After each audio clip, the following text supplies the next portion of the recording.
Pour prolonger la magie de ce concert, bienvenue dans la grande émission des restos. On va maintenant vous emmener dans les coulisses de ce spectacle.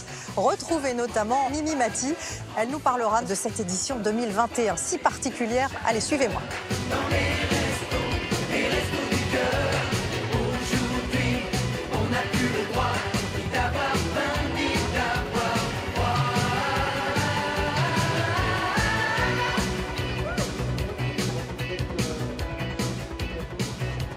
Alors là, on va aller dans un endroit très important puisque c'est là où il y a tous les costumes des artistes. Bonsoir Amir. Bonsoir. Alors, est-ce que ça fait du bien de retrouver la grande famille des Enfoirés? Énormément de bien. Ça nous a beaucoup manqué. Ouais. Même dans ces conditions atypiques, y a des fondamentaux qui reviennent et ça fait du bien. Voilà, moi je suis heureux d'être là. Je suis heureux de servir la cause, je suis heureux de retrouver ce merveilleux staff qui est à fond et qui nous accueille toujours si bien et si professionnellement. Et on va tout donner, même si c'est les enfoirés les plus bizarres qu'il y ait eu jusque-là. Merci beaucoup. Merci à Allez, vous. on va aller voir un autre artiste, Claudio Capéo, qui a rejoint cette grande famille des Enfoirés. Claudio, bonsoir. Bonsoir, bonsoir. J'enlève le masque. Vous avez pris du plaisir? Comme chaque année, parce que c'est exceptionnel, parce qu'on est avec les amis, on est avec les techniciens, on est tous ensemble, on est réunis. C'est un peu notre rentrée des classes, donc on est très heureux. Et puis la scène, ça faisait longtemps. La scène nous manque énormément, on en profite pleinement, du coup, sans le public, malheureusement, mais c'est des bons moments. Vous avez retrouvé ce plaisir? C'est quoi le plaisir de la scène quand on est chanteur et qu'on en a été privé? C'est excitant, il y a cette pression, il y a les balances avant tout ça, il y a les répétitions. C'est un partage, on est tous ensemble et puis on découvre de nouveaux morceaux avec de nouveaux collègues, de nouvelles voix, donc c'est toujours de beaux moments. Vous faites partie des derniers arrivés dans cette grande troupe des Enfoirés. Ça y est, vous avez le virus? Moi je me sens parti bien pour 30 ans? tout le monde est très gentil, vous voyez, vous avez des équipes formidables autour de nous, donc voilà, on a envie d'être solidaire, on a envie d'être présent, parce que c'est quand même pour une cause qui nous tient à cœur. On préférerait ne pas le faire, tout simplement, c'est sûr, mais voilà. Merci beaucoup. Merci à vous, avec plaisir. Et reposez-vous bien. Oui, vous l'avez mérité. C'est gentil, merci beaucoup.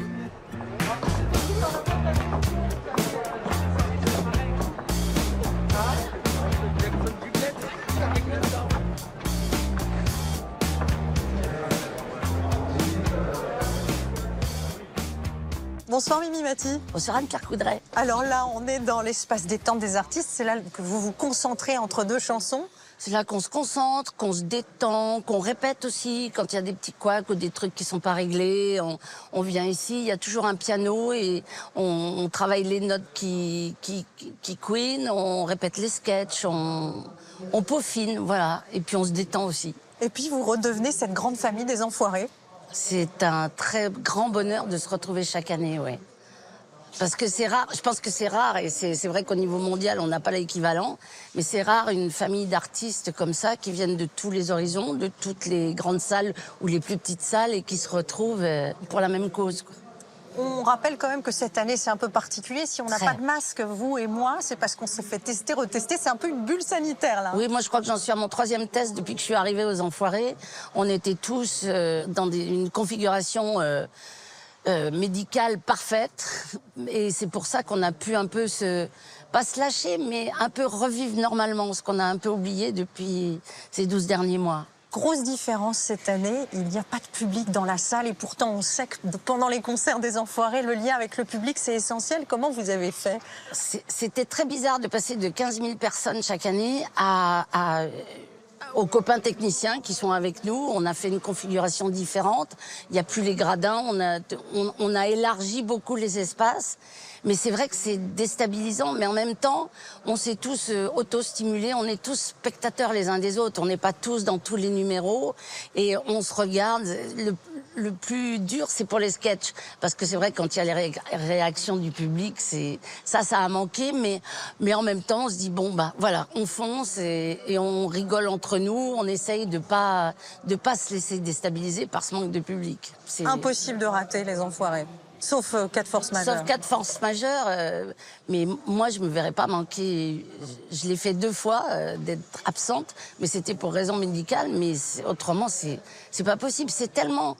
C'est très égoïste aussi, hein, parce que c'est une cause qui est utile, bien sûr. On en a besoin, et encore plus dans le contexte actuel, mais c'est aussi un rendez-vous bonheur. C'est pour ça que je comprends pas quand on entend qu'on s'entend pas, mais c'est pas vrai. On s'est tous vus grandir les uns les autres. Amel Bent, elle est arrivée, c'était un bébé cadom.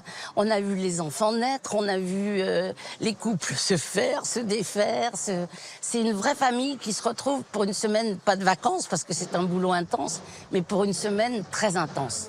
Quel sens ça a quand on est un artiste, qu'on a réussi? Est-ce que c'est un moment aussi où on redonne un peu ce que la vie nous a offert? On peut le donner de différentes façons, parce que je ne me permettrai pas de juger ceux qui ne le font pas. Mais je pense que c'est effectivement un moyen de partager la chance qu'on a, de la redistribuer un petit peu. Et cette année, elle est d'autant plus indispensable qu'il n'y aura pas l'apport des spectateurs, puisqu'il n'y aura pas de public. Donc ça, c'était une grosse rentrée. C'est une grosse rentrée en moins dans la caisse des Restos du Cœur. Mais c'est pour ça qu'on s'est défoncé encore plus, je dirais, pour essayer de faire un CD et un DVD qui vont permettre de distribuer chaque fois 17 repas et de combler ce manque de spectateurs. C'est pour ça qu'on va avoir besoin des téléspectateurs. Alors vous êtes en quelque sorte une des 70 000 bénévoles de cette association, les Oui. Restos du Cœur. Vous êtes peut-être aussi ce soir une de leurs porte-parole. Qu'est-ce que vous avez envie de leur dire? Et qu'est-ce que vous avez envie de dire à ceux qui ne savent pas forcément toujours comment s'engager dans la vie et qui nous regardent? Je crois qu'on a tous des problèmes, on le sait, quels qu'ils soient physiques, mentaux, moraux, financiers, on a tous des problèmes. Quand on a une force quelque part, faut essayer de s'en servir et de la partager. Donc on peut tous être bénévoles et je redis, j'en profite pour redire, merci de l'avoir souligné, qu'on est tous bénévoles. On n'est pas payé et tout le monde dans cette équipe est bénévole et on fait ça avec le cœur, on fait pas ça pour se faire de la promo parce que c'est un boulot intense pendant une semaine, on le fait parce que on a envie de partager les belles choses qui nous arrivent et envie de les redistribuer un peu et de faire chacun à notre manière. Ça n'empêche pas chacun de faire ce qu'il veut à côté et d'être plus généreux qu'une semaine sur scène, mais je crois qu'on peut tous aider quelqu'un. Qu'est-ce qui vous émeut le plus quand vous allez sur le terrain C'est la force, moi ce qui m'émeut le plus, c'est la force mentale des bénévoles. De voir cette abnégation, ce moyen de dire, et c'est pas forcément des gens qui ont les moyens, mais où ils y sont passés, où ils ont juste envie de redonner, de partager le peu qu'ils ont. Et moi, je trouve ça absolument fabuleux de consacrer du temps aux autres. Et ce que je trouve de positif dans les Restos du Cœur, c'est qu'on n'aide pas seulement à leur donner à manger, c'est qu'on les aide à se reconstruire aussi, à trouver du travail, à trouver une dignité, parce que c'est avant tout la dignité qui est importante. Si on veut s'en sortir, il faut retrouver une confiance en soi, une dignité. Et le travail de fond des restos, qui est plus discret, parce que c'est pas la nourriture et c'est pas à boire et à manger, c'est essayer de redonner l'estime de soi à des gens qui l'ont perdu. Et justement, si vous voulez aider les Restos du Cœur, n'oubliez pas que ce CD et ce DVD du concert sont en vente dès demain. Un DVD ou un CD acheté, c'est 17 repas offerts. Et donc, voilà, c'est un appel qu'on lance aux téléspectateurs qui nous regardent. Faut, et on a encore plus besoin de vous cette année. Donc, quand on dit on compte sur vous, là, c'est vrai, on compte vraiment sur vous. Merci beaucoup, Mimi Mati. Merci, Anne-Claire. Et pour comprendre à quoi servent toute cette énergie, tous ces dons, eh bien, on va maintenant vous emmener sur le terrain avec des rencontres étonnantes, des histoires pleines d'espoir. Vous allez voir comment un simple coup de pouce, une main tendue peuvent aussi changer une vie. Regardez. C'est une année qui marquera à jamais les Restos du Cœur. Depuis un an, partout en France, les restos font face à une difficulté sans précédent. Affronter la crise sanitaire et ses terribles conséquences, et en même temps continuer à aider tous ceux qui en ont besoin. Mais pour relever le défi, vous allez voir qu'ils peuvent compter sur une incroyable mobilisation. Tout le monde est prêt? On peut ouvrir. Ils sont tous bénévoles, réguliers ou occasionnels, Bienvenue dans la cuisine des restos. stars ou anonymes, tous ont répondu présent. Et tous, à leur niveau, ont offert de leur énergie, D'être matinal et actif. Voilà. de leurs compétences ou simplement un peu de leur temps pour aider les plus fragiles d'entre nous. Sur les petites routes de Corse, n'apportaient pas que de la nourriture. La présence, voilà, je leur parle un peu. Ou dans le nord de la France. Vous sentez qu'elle est à votre écoute, qu'elle vous comprend. Ah oui, oui. Ouais. Et ça fait du bien. Ah, énormément.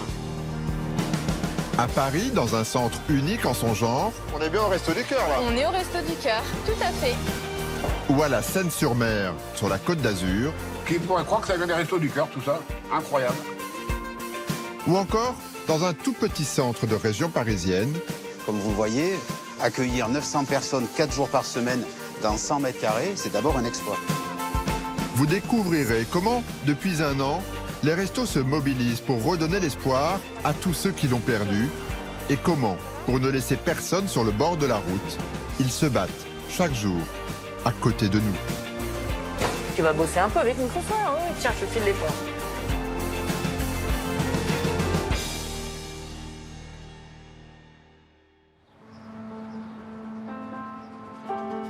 Notre plongée au cœur des restos commence dans le nord de la France, à quelques kilomètres de Lens, dans la ville d'Avion, 18 000 habitants.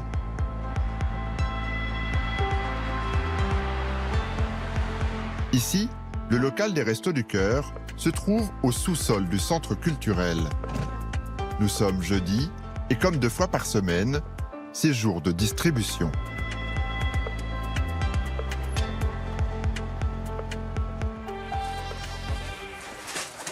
Bonjour. Bonjour. Bonjour. Cherche Sabrina, c'est elle, hein? Oui, c'est là, elle est là, oui. Vas-y, passe. Bonjour Sabrina. Bonjour, Comment ça va? ça va et vous? Ben, ça va. C'est l'effervescence, là, on dirait, là. Ah oui, ça va bientôt commencer. Ça commence dans combien de temps? Dans 10 minutes. Dans 10 minutes? Vous serez prête? Oui, ça va aller. Bon, juste le temps de poser ma veste et vous me faites visiter? Pas de souci. Allez, À tout de suite. à tout de suite. L'avantage d'être au sous-sol, c'est qu'il y a de la place. Et heureusement, car le centre accueille chaque semaine 190 familles, soit plus de 400 personnes. Alors mieux vaut être bien organisé. On est où, là? Là, ici, on est en plein dans la réserve. Donc avec tous les surgelés, les laitages... Les surgelés, les frigos pour les yaourts, le fromage. Ouais. Et donc là, les conserves. Voilà. Ça, c'est les conserves qui viennent des Restos du Cœur, qui Tout vous à les fait, envoient. oui. Et là, c'est quoi, ça? Et là, c'est le vestiaire. C'est votre petite pièce magique. Voilà. Le vestiaire avec Sylvie et Brigitte qui s'occupent du linge. Ça fonctionne comment, le vestiaire? C'est quoi, les gens viennent et puis s'ils ont besoin, ils se servent? Ils ont le droit... c'est combien d'articles, Brigitte? 3 articles par personne. 3 par personne? Voilà. Tout est gratuit. Tout est gratuit. Il n'y a pas d'argent ici. Et ça marche bien, ça, le vestiaire? Ah oui, ça marche très bien. Parce que les gens, ils ont aussi besoin de s'habiller, en fait. Tout à fait. On n'y pense pas forcément, mais pour les enfants, notamment. Pour les enfants, enfants. ça marche très fort, ça? Ouais, les enfants, ouais. Et vous récupérez où, tout ça? C'est des dons. C'est des dons? Ouais, des dons. Des dons. Évidemment, tout est en bon état. Il n'y a pas de... Oui. Ça a été lavé, c'est tout Tout est- propre, oui, il n'y a voilà. pas de... Il y a pas... Oui, le but, c'est pas de se débarrasser des vêtements. Pour les... Non. Et pour vous, c'est pas de donner des vêtements qui soient Non, pas bien. c'est pour que ça ait une seconde vie. Mais du coup, c'est pas frustrant quand il y a juste un petit trou ou quand il manque juste un petit quelque chose? Ah non, Brigitte a refait tout. Brigitte, elle refait tout? C'est vous la reine de la couture, alors? Qu'est-ce que j'apprends? Vous refaites, vous reprisez les... Je répare, oui, ce que je peux, ce qui est réparable. On lave vrai quand c'est très sale, oui. Et puis... Ah, vous faites... Voilà. Donc, je fais- Faites couturière des restos, en fait. Un peu, oui. Ouais. Un peu. Bah, j'aime pas jeter, donc je trouve que c'est malheureux. Et Si puis ça peut sert. servir... Voilà. Eh ben, bravo. Félicitations, madame la couturière, alors. Est-ce que tout le monde est prêt? Tout le monde est prêt? C'est prêt? C'est bon? On peut ouvrir? C'est bon, on y va. On y va? Allez, c'est parti. C'est parti pour 3 heures de distribution. Cela fait 5 ans que Sabrina est bénévole au Resto du Cœur. Dans la vie, elle est un peu timide. Alors au départ, elle pensait juste donner un petit coup de main pendant les distributions. On continue, monsieur? Mais depuis l'an dernier, elle est devenue la responsable du centre. Et visiblement, cette décision a l'air d'enchanter les 15 bénévoles de son équipe. Sabrina est très gentille. Quand on a besoin de parler avec elle, elle est tout le temps là pour nous écouter. Quand ça va pas, elle est tout le temps obligée de nous faire rigoler. Ici, on peut être jamais mal avec Sabrina. Il faut dire que Sabrina est plutôt du genre hyperactive. Logistique, organisation, planning, formation des nouveaux bénévoles et même distribution, la responsable est sur tous les fronts. Ça va? Impeccable. Ça va ici? Tout va bien? Ouais. Tout baigne. Auprès des personnes accueillies aussi, Sabrina fait l'unanimité. Et elle les chouchoute, ses bénéficiaires. En cette veille de Saint-Valentin, elle leur a même réservé une petite surprise. Sabrina, c'est quoi ça? Du maquillage. C'est pour les dames, pour la Saint-Valentin. À chaque bénéficiaire femme, vous allez leur offrir ça? Tout à fait. Et c'est quoi pourquoi vous avez eu l'idée de ça? On avait eu un don de maquillage de Sephora. Ouais. Donc du coup, on s'est dit que c'était une bonne idée de les garder, de les distribuer au moment de la Saint-Valentin. Parce que quoi, le maquillage, se sentir belle quand on est en précarité, C'est important. c'est important et c'est pas si simple. Bah oui, ils n'ont pas forcément les moyens de s'acheter du maquillage, d'avoir toute une gamme, quoi. Donc, Et puis c'est un petit imprévu, ça fait cadeau, donc ça c'est toujours voilà, agréable d'avoir. ils sont contents. Bonjour Gina, Bonjour Sabrina. comment ça va? Ça va, impeccable. T'as pas trop froid? Non, c'est bien. Ici, des liens forts se sont créés entre bénévoles et bénéficiaires. Illustration quelques minutes plus tard avec Gina, bénéficiaire depuis 6 ans. Quand elle arrive au centre, c'est un peu comme si elle retrouvait une grande famille. Et avec Gilles, il te manque pas trop, ça va? Non, si, il nous manque, parce que pour moi, c'était un frère et tout. Bah oui, Ouais, si, il me manque. Oui, pas facile. Ouais, voilà. Comment elle est comme bénévole? Moi, je l'aime bien, parce qu'elle aide les gens. Hein, tout ça, elle fait son travail, elle est là, elle sert, et puis après, elle est à son bureau, elle prend les gens entre deux. Vous sentez qu'elle est à votre écoute, qu'elle vous comprend? Ah oui, ouais. Et ça fait du bien? Énormément. Ouais. Parce que quand on a des problèmes, on peut lui expliquer. En retrait, elle écoute tout le monde. Franchement, elle fait son possible et tout. Ah non, je l'apprécie. Et puis à l'occasion, je leur fais en fin d'année parce que je trouve qu'ils ont mérité un petit cadeau. C'est pas grand-chose, mais je leur fais plaisir. C'est vrai ça? C'est vrai, Gina Voilà. nous fait toujours un petit cadeau. Je fais selon ma possibilité, je prévois avant. Elle veut pas, mais moi je dis... Vous voulez pas, ça vous gêne, c'est ça? Oui, parce que si elle est ici, c'est qu'elle n'a pas les moyens, donc c'est un petit cadeau. Après, ça fait plaisir, mais voilà. Moi, je dis que je veux dire merci à la responsable, aussi bien tous les bénévoles, parce que franchement... Ah ouais, merci. Oh, si tu veux me donner un coup de main, je veux bien. Voilà, c'est pour ça que je dis que j'apprécie, parce qu'ils nous aident. Voilà. Merci à beaucoup, et merci aux bénévoles et puis à la responsable. Voilà. Au revoir, Gina. Au revoir, Gina. La distribution avance, tout se passe bien et l'ambiance est très détendue. Sabrina peut alors prendre quelques minutes pour se livrer à son activité préférée, papoter avec les bénéficiaires. Donc ça se passe bien avec son nouveau copain, c'est Ouais, si ça se passe bien. Et elle vous voir en train avec la petite, elle vous ramènera la petite. On a l'impression que vous parlez comme de copines en fait. Vous racontez vos histoires, vous vous connaissez d'ici. Voilà. Tout le monde nous dit, elle est gentille Sabrina, mais elle est vraiment gentille. Vraiment, c'est une femme en or en fait. Ouais. Voilà. Si on a un problème, on peut lui parler, je crois. Je veux dire, on n'a pas de soucis avec Sabrina en fait. Elle vous comprend. Voilà. Ça vous fait plaisir d'entendre ça, Sabrina? C'est dans ma nature. Qu'est-ce qui est dans votre nature? D'écouter les gens et puis d'être là pour eux aussi. Eux, ça leur apporte un réconfort. Et moi, de savoir, moi je suis là pour eux et je sais que ils peuvent me dire quand ça va pas, ils sont là, ils me parlent, je suis là pour les écouter. Votre mission, c'est pas juste distribuer de la nourriture. Non, il y a le côté humain aussi après. Oui, c'est pour ça que vous êtes responsable de centre, pour le côté humain, en fait, pas pour le côté organisationnel, Voilà. c'est ça? Les deux quand même, mais plus pour le côté humain. 3 heures plus tard, la distribution touche à sa fin. Ensuite, il faudra ranger, nettoyer, puis tout recommencer pour celle du lendemain. À bientôt. À bientôt. Une journée presque comme une autre pour Sabrina. Mais le lendemain, elle nous réserve pourtant une surprise de taille.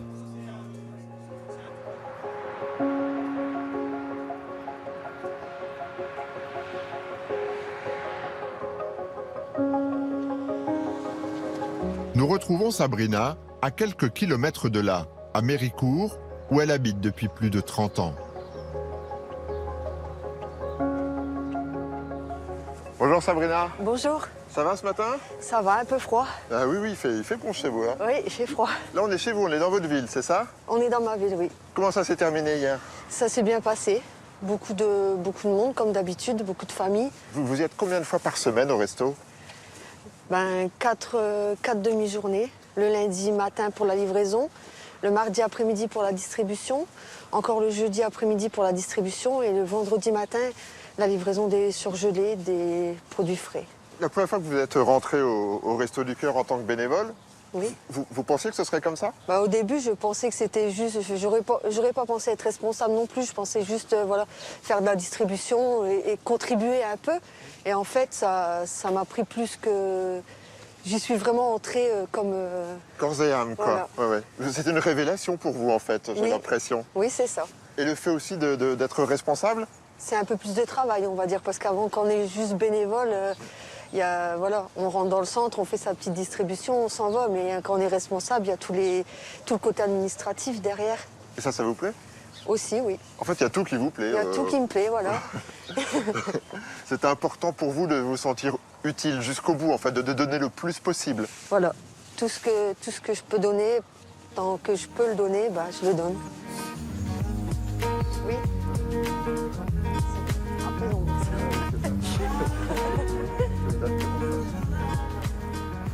Aujourd'hui, Sabrina a rendez-vous dans un centre des Restos du Cœur, mais pas celui qu'elle dirige. Après vous? Celui de la commune où elle réside. Elle va nous y faire une étonnante révélation. Ah oui, un petit peu de gel. Bonjour. Comment va? Ça va, Joël? Ça va bien, et toi, Sabrina? Ça va. Joël, c'est l'un des coordinateurs des restos dans le département. Et c'est aussi le responsable du centre de Méricourt. Aujourd'hui, ce n'est pas un jour de distribution. Pourtant, un colis est prêt sur la table. Et pour cause. Alors, je t'ai mis quelques victuailles dedans, colis alimentaires. Ici, donc, c'est les conserves. Les légumes, ça sera lundi. D'accord. Aujourd'hui, je n'ai rien eu en légumes. On voit pour les légumes de lundi, avec les fruits et le complément. D'accord, pas de souci. Sabrina, c'est quoi ça? C'est mon colis. Ça, c'est votre colis? Oui. Parce que vous êtes bénévole, mais aussi bénéficiaire des restos. Tout à fait. C'est pas banal, ça, quand même, non? C'est pas banal, c'est peu courant. Mais donc, disons que c'est une bénévole sur avion qui a voulu prendre des engagements. Donc vous êtes un petit peu le responsable de Sabrina, c'est vous qui l'accompagnez. Ça se passe comment pour Sabrina, alors, dans son centre? Ça se passe toujours très, très, très bien. Je peux dormir sur mes deux oreilles, il n'y a pas de problème, tout se passe très bien, aucun souci. Vous êtes en confiance avec elle, quoi? En entière confiance, hein. Je dirais, c'est quoi ses qualités? Ses qualités, donc, elle est quand même très dynamique, une personne consciencieuse, une personne qui sait gérer une équipe. C'est pas donné à tout le monde de se dire je suis bénéficiaire, certes, bénévole et prendre des engagements tels qu'elle a su prendre. C'est quelque chose que j'espère que fera boule de neige pour d'autres centres et d'autres AD, quoi. Engagement, responsabilité, sous ces airs presque effacés, Sabrina illustre toutes les valeurs des Restos du Cœur. Voilà. Évidemment, elle ne bénéficie d'aucun traitement de faveur, mais comme tous les bénéficiaires, c'est sous le regard bienveillant de Joël et Delphine qu'elle repart avec ses colis. Je te souhaite un bon week-end. Merci. Eh bien, Sabrina, voilà, bien celui-ci. Je vais vous aider. C'est très gentil. C'est un petit peu lourd, quand même. Merci. Au revoir, allez, merci, au revoir, un bon week-end. Et à lundi. À lundi, au revoir. Au revoir. Tous les vendredis midi, Sabrina redevient bénéficiaire des restos. Mais que de chemin parcouru depuis la toute première fois. À l'époque, tout juste divorcée et mère de 3 enfants, elle ne parvient plus à nourrir sa famille. C'était il y a 6 ans.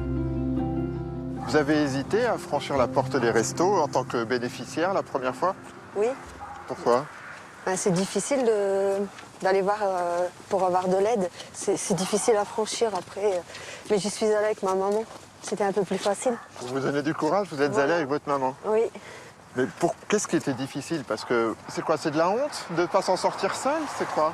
Oui, c'est un peu de la gêne. C'est plus de la gêne.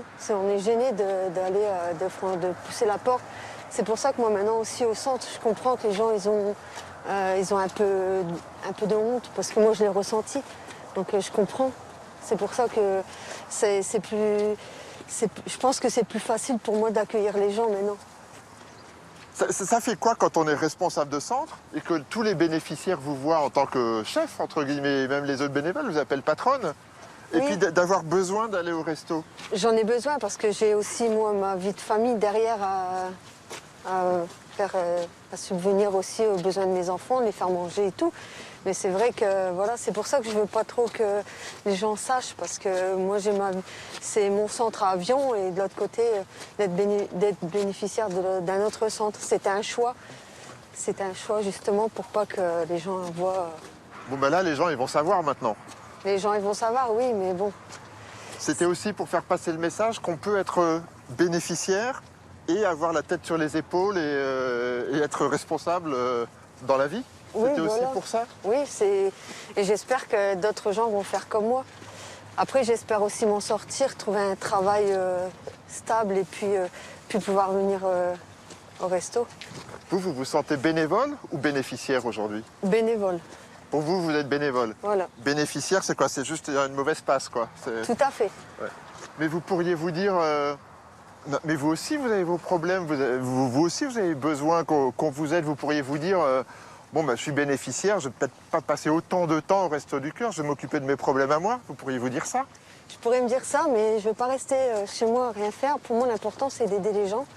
Donc, je préfère donner mon temps et les aider. Puis un jour, vous aurez peut-être un travail, mais... Un travail stable, ouais, c'est ce que je recherche aussi. Mais en attendant... C'est mon tour. C'est votre tour, comme vous dites aujourd'hui, c'est votre tour. Voilà.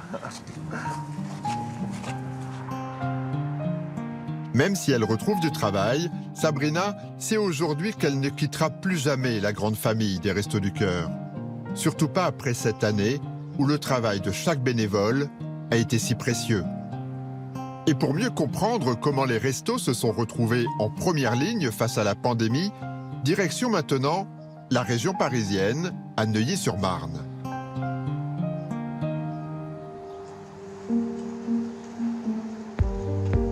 Nous y retrouvons Patrice Douré, le président des Restos du Cœur.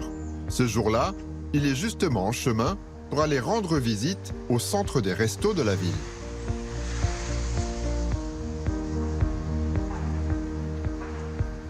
Bonjour Patrice. Bonjour. Ça va bien? Et vous? Ça va, ça va. Très bien. Vous êtes donc le nouveau président des Restos du Cœur? Oui, je suis bénévole au Resto du Cœur, tout à fait. Oui, vous êtes bénévole, c'est toujours bien de le rappeler. Vous êtes bénévole avant tout. Oui. Vous avez une activité professionnelle? Oui, toujours. Mais vous êtes en plus bénévole et président? Absolument.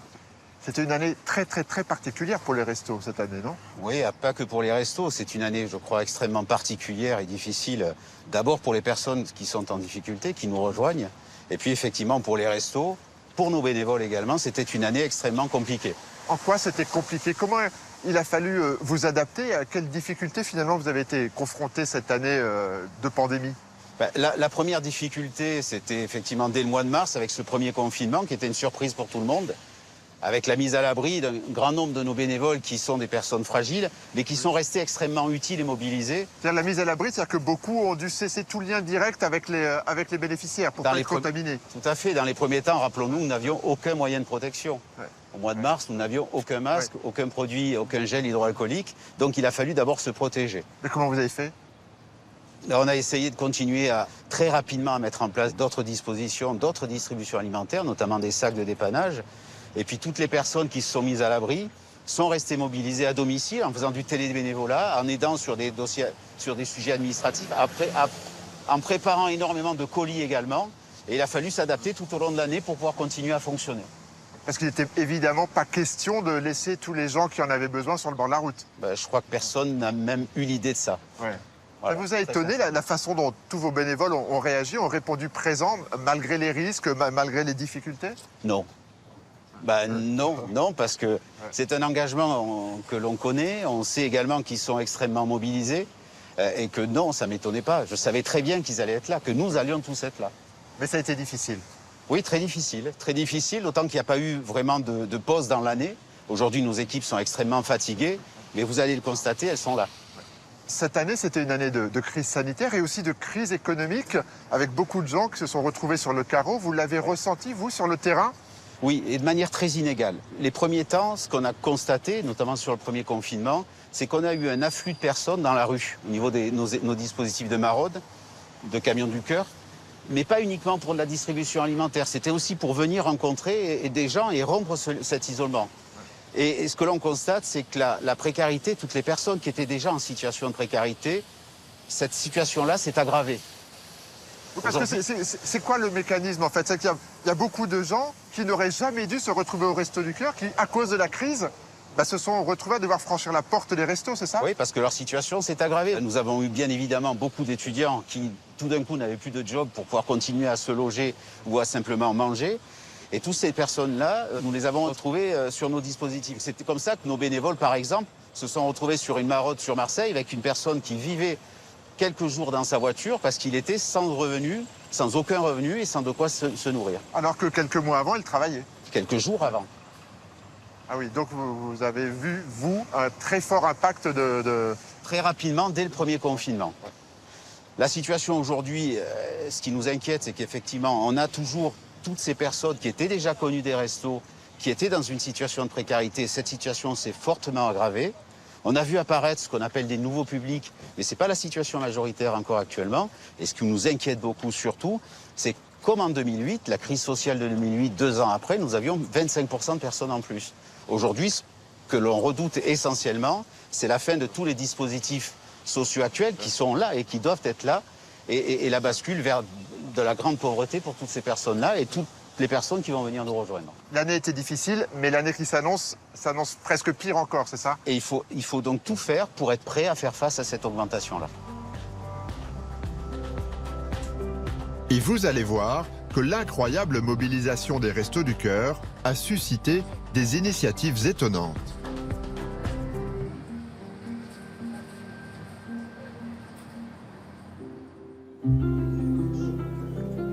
Direction maintenant le village de Fayence dans le Var. Sur les hauteurs, un fameux restaurant gastronomique domine la vallée.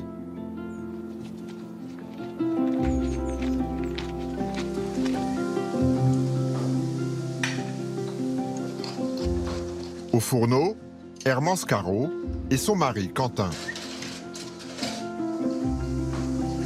Bonjour Hermance. Bonjour, ça va? Ça va et vous? Ça va très bien, ça va très bien. Bienvenue au Castellaras, hein? Merci, qu'est-ce que vous faites de bon là? Alors là, c'est une poêlée de petits champignons. Alors il y a des érenguis, des cèpes, des girolles, des sanguins. Voilà, plein de jolies choses. Là, ça sent l'automne, hein, les bons petits champignons. En fait, on a une cuisine vraiment du marché. Quentin va faire son marché tous les matins. Quentin? Quentin, mon mari. Oui, c'est le chef, mais c'est votre mari, c'est ça? Voilà, oui. On s'est connus dans les cuisines du Castellaras en 2003 avec Quentin. Voilà, petite histoire. Et voilà, et on a repris maintenant, c'est nous qui tenons les rênes depuis 2013. Ici, on est dans un restaurant gastronomique. Voilà, ici, on est dans une cuisine vraiment gastronomique, avec des produits quand même du terroir, du marché. Et là, je vais rajouter sur le dessus une écume de massis. Le massis, c'est l'écorce qui enveloppe la noix de muscade. Voilà, ça va venir apporter un petit côté épicé, parce que c'est important de rajouter une petite touche d'épices dans les plats. Voilà, c'est prêt à enlever et à emmener au client. Hermance est une chef réputée et ses journées sont bien remplies. Mais aujourd'hui, après le service, c'est pour un tout autre type de convive qu'elle va cuisiner. Et ça se passe à quelques kilomètres de là, à la Seine-sur-Mer. La chef a proposé d'animer un atelier cuisine au centre des Restos du Cœur. Bonjour Nathalie. Bonjour Hermance, tu vas bien? Ça va. Alors on met le masque, on est dedans. C'est mieux. Hop là. Merci d'être là. Déjà. Mais de rien, ça me fait vraiment très plaisir nous de aussi, venir ta rencontre et celle des bénéficiaires. Pareil pour nous. Voilà. Et en plus, vous savez, c'est le premier atelier cuisine qu'ils vont faire. C'est la première fois. Voilà, ouais. Et pourquoi vous avez voulu faire un atelier cuisine?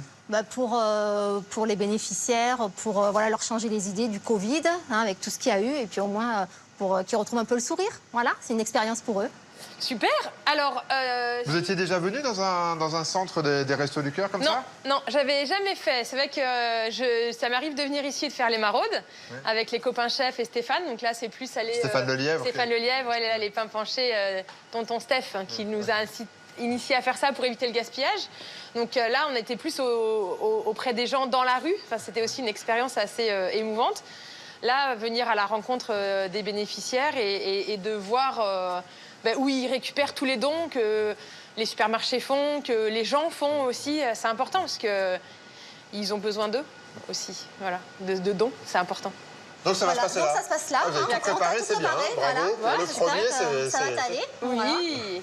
Et maintenant, il faut faire le marché. On va faire le marché. Donc on va faire le tour. Allez. Parce qu'on ne cuisine qu'avec les produits des Restos du Cœur, c'est ça l'idée. Moi, je suis venue les mains vides. Alors viens. Allez, on y va. L'objectif, apprendre aux bénéficiaires à cuisiner malin Donc ça, c'est la réserve, voilà, où on stocke toute notre collecte qu'on a fait au mois de mars. uniquement avec les produits de la distribution. Moi, j'ai envie de prendre des lentilles. Des faire quelque lentilles. chose avec les lentilles, peut-être. Là, je sens qu'on a besoin de moi, peut-être. Ouais, c'est ça. Okay. Hop. Vous êtes une grande chef, mais pas par la taille, c'est ça? Ok. Lentilles, Allez, je le prends. lentilles. Ah, bah tiens, on va faire quelque chose avec du chocolat. Avec des céréales et du chocolat. On verra ce qui reste en fruits. Et avec seulement quelques boîtes et des produits de base. Des pêches au sirop? Ouais. Avec du thon mayonnaise. Ça, c'est une recette de ma belle-mère. Hein? Pêche au sirop, thon mayonnaise? Ouais, ils appellent une pêche au thon. Hermance est prête à relever le défi. Il n'y a pas d'herbe. Non, il faut que je me débrouille avec ça. Ouais. Ah, c'est avec les moyens du bord. Ah, Avec c'est ça. les moyens des restos. Mais on va arriver à faire rêver tout ça, j'en suis sûre. Allez, on y va. C'est parti, on a tout maintenant. Ouais, il n'y a plus qu'à. Mais moi, je vais chercher les bénéficiaires et j'arrive. Ok, on t'attend. Et voici les apprentis cuisiniers. Tous sont bénéficiaires et bien décidés à repartir avec des astuces de chef. Bienvenue dans la cuisine des restos. Bonjour, bonjour. Écoutez, moi, je suis ravie d'être là. Moi aussi. J'ai fait un petit peu mon marché pour voir ce qu'il est resté après la ramasse de ce matin. Il n'y a que les produits des restos. Ouais. Donc c'est en conditions réelles. Que les trucs qu'on utilise à chaque fois qu'on nous donne. Exactement. Voilà. Et que des choses dont parfois vous ne savez pas vraiment quoi faire. D'accord. Donc c'est ça l'idée. Là, on nous apprend comment utiliser les produits qu'on nous donne, les mettre en valeur. C'est ça. C'est ça. Avec les moyens du bord. Avec les moyens du bord. On va préparer les pêches au thon. Allez, la fameuse pêche de thon. Pêche au thon. Il me faut ça, la mayo. Alors vous allez voir, c'est super facile. Mais normalement, les pêches, c'est un dessert. Oui. Le thon, c'est un plat, mais voire c'est, une entrée. Exact. Alors, C'est une entrée originale. Et ça, les gamins, ils raffolent. Là, c'est du thon à l'huile, non? Oui. Ah, il fallait du thon nature? Non, j'ai pris peu importe. Mais on mettra pas moins d'huile dedans pour assaisonner. Alors, je les miette comme ça. Et en fait, on va le lier à la mayonnaise. Vous perdez pas une miette du thon, là. Hein? Pas du tout. Ah, ça a l'air bien onctueux, là. Alors, vous pouvez juste me passer une cuillère. Parce que je vais quand même le goûter, hein. Ah oui, il faut toujours goûter les préparations. Ah oui. Ils disent pareil à la télé. Et donc après, regardez tout simplement. On prend ces pêches. Et on les remplit. Comme des œufs mimosa, mais à la place C'est ça. des œufs, c'est des pêches. Et on les farcit. Des œufs mimosa au thon, je veux dire. C'est rapide et ça fait plaisir et ça sort de l'ordinaire. Ouais. Mais là, je pense que tout le monde a envie de la goûter, ma pêche au thon. Mesdames. Alors. Et à peine 10 minutes plus tard, place à la première dégustation. C'est délicieux. Alors? C'est bon, il manque un petit quelque chose. Mais ah ben, il manque une épice. Moi, j'ai l'habitude de curry, non, mais de voilà. piment et compagnie. Il manque une épice. C'est bon? Voilà. C'est bon? Très bon. C'est vrai? Hallucinant. C'est la bonne surprise. Hein? Ah, la surprise du jour, ça. Hein. Excellent. Avec un petit peu de ciboulette ou un truc comme ça, ou des cébettes. Extraordinaire. Ce côté... Super idée, ça. Ce côté convivialité dans l'assiette, inviter les copains, faire plaisir, c'est quelque chose qui n'est pas toujours simple, j'imagine, quand on est en précarité. Non, c'est très, très dur. Eh ben, on s'isole hein, quand c'est comme ça. Hein. C'est vrai? Ah, bien sûr. On s'isole un peu plus que d'habitude, puisque bon, on se dit on n'a rien pour inviter. Et même quand on est invité, la plupart du temps, on n'y va pas. On trouve toujours un moyen d'esquiver. Parce qu'on ne peut rien amener. On se dit qu'on n'a rien et voilà. Un paquet de tortillas, de Alors du coup, avocats. on esquive, on n'y va pas, on s'isole de plus en plus. Et vous ne pouvez pas inviter parce que vous avez... Parce qu'on se dit qu'on n'a rien. Bon, on regarde dans le frigo, on se dit, tiens, s'il ne reste que ça, qu'est-ce qu'on va faire? Ben, ouais, si on n'a pas les astuces, on se dit, mais je ne vais pas leur donner du poulet. Ils mangent du poulet chez eux. Des steaks hachés, ils en mangent chez eux. Et du coup, ben voilà. Du coup, on s'isole. On s'isole et on n'invite personne. Et puis, on ne va même pas aux invitations, quoi. Mais là, vous voyez qu'en fait, avec... Voilà. Les recettes s'enchaînent et le temps d'un instant, ces bénéficiaires oublient leurs galères et partagent ensemble un moment de convivialité. Hop, on met dans le chocolat, ok. On vient le poser dans le biscuit et hop, on le pose sur notre plateau et après on va les mettre au congèle. L'après-midi avance et derrière le masque des commis du jour, on devine les sourires. Pour Nathalie, à l'origine de cet atelier cuisine, le pari est réussi. Allez, à vous de jouer. Prenez les cuillères et allez-y. Ça a l'air de bien se passer, non? Ah, super. En vrai, apparemment, ils sont super contents.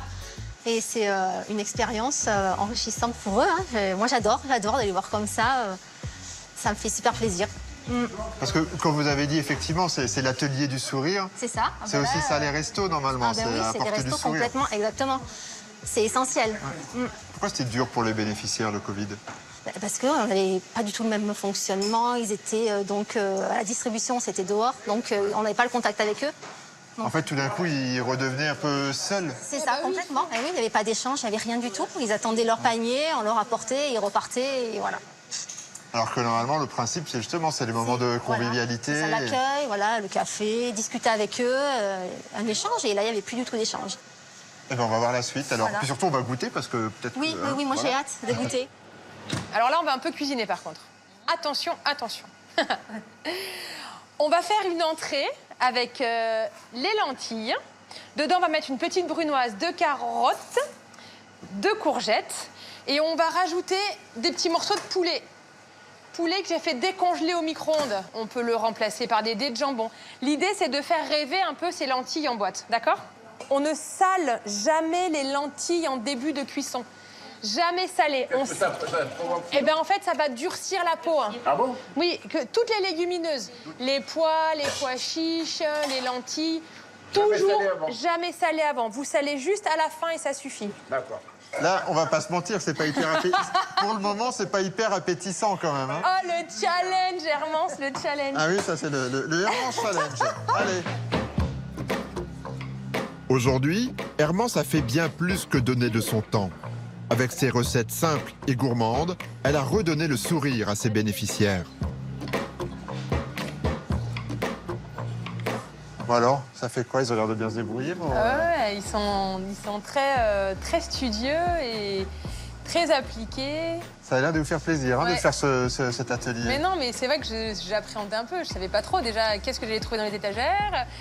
Comment faire? Est-ce que j'allais arriver à les faire rêver aussi? Est-ce qu'ils allaient arriver à se reconnaître dans les techniques que j'allais leur montrer pour le refaire à la maison? Et ben, je pense que c'est mission accomplie, ouais. Et travailler pour les Restos du Cœur, ça vous parle, ça? Bah oui. Je veux dire, notre métier, c'est la cuisine, c'est faire à manger aux gens. Donc être comme ça au service des gens qui n'ont pas accès à notre cuisine, qui n'ont pas accès à nos techniques. Enfin voilà, vous savez que moi, les Restos du Cœur, je les soutiens depuis toujours.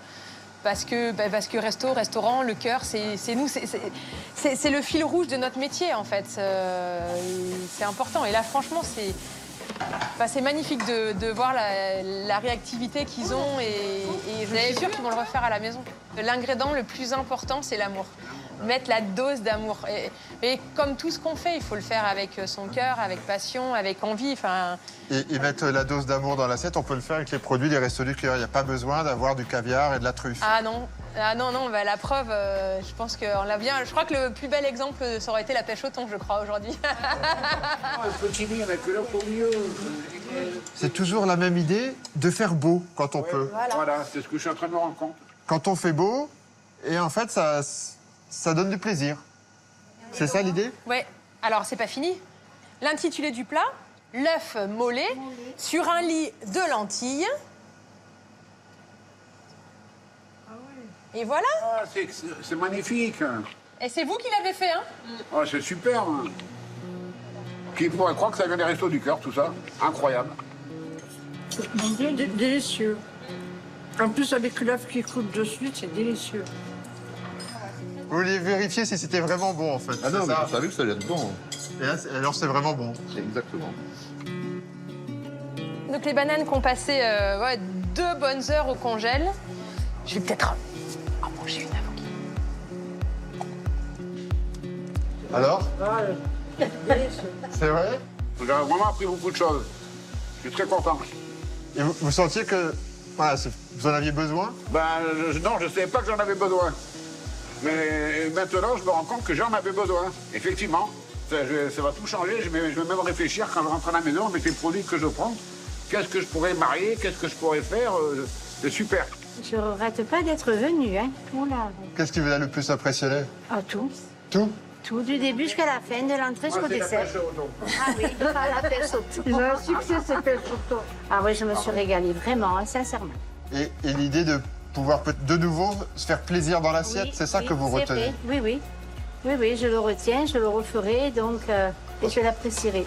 Parce que c'est pas toujours le cas. Ah ouais. Et non. Mission accomplie, on va se partager tout ça, vous allez tout ramener à la maison, bravo à vous surtout. On peut applaudir.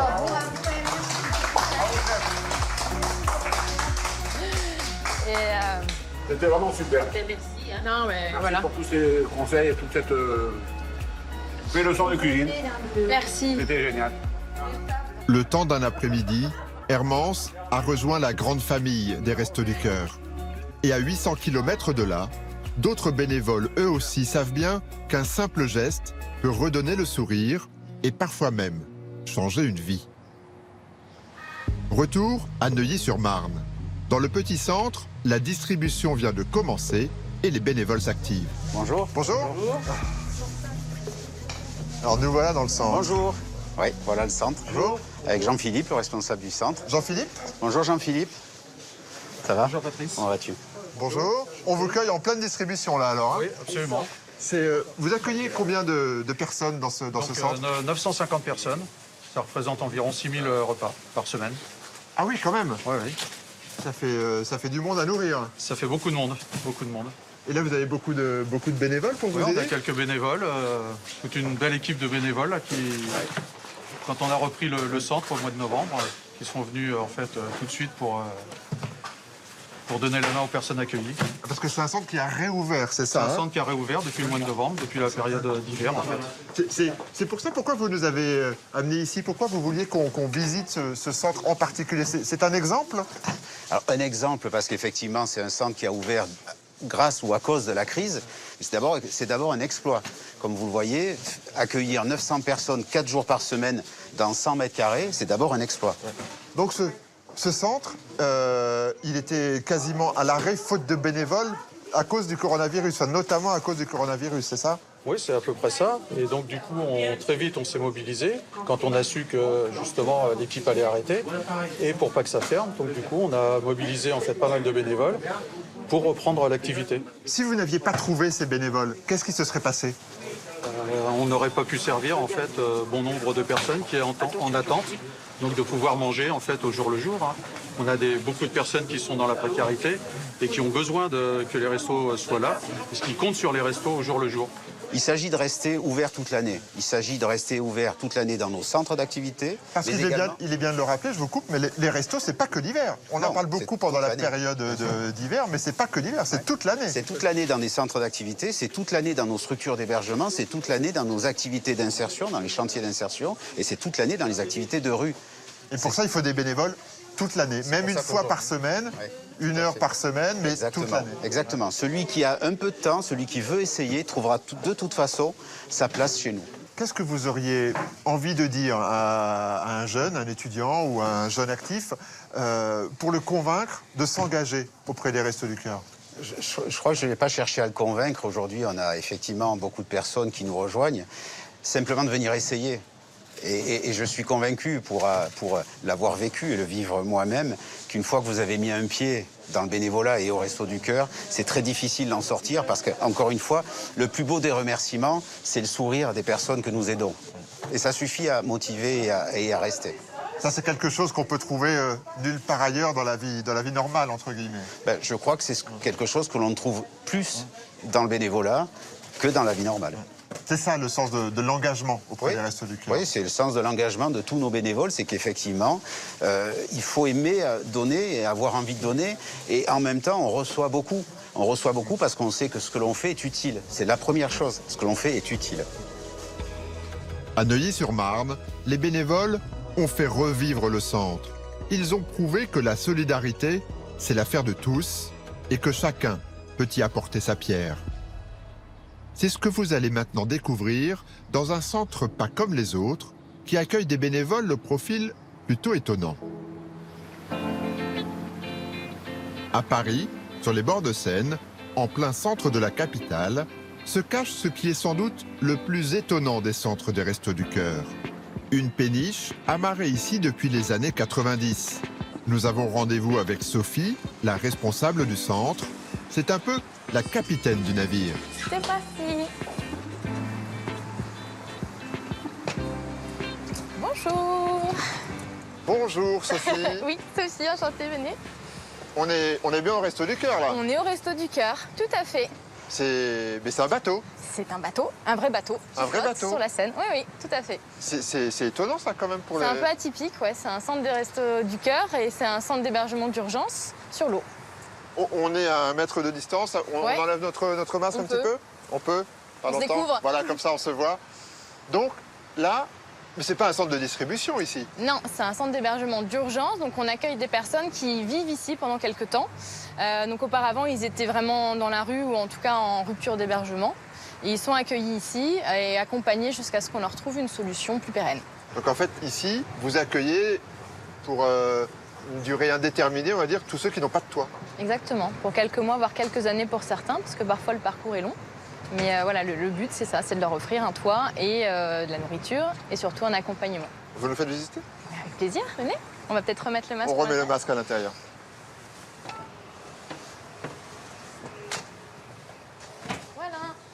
Alors on est chez vous, dans votre péniche là. Bienvenue voilà, à bord. Donc là on a l'accueil avec le joli sourire de Laurence et de Nadège ce matin. Bonjour Nadège, bonjour Laurence.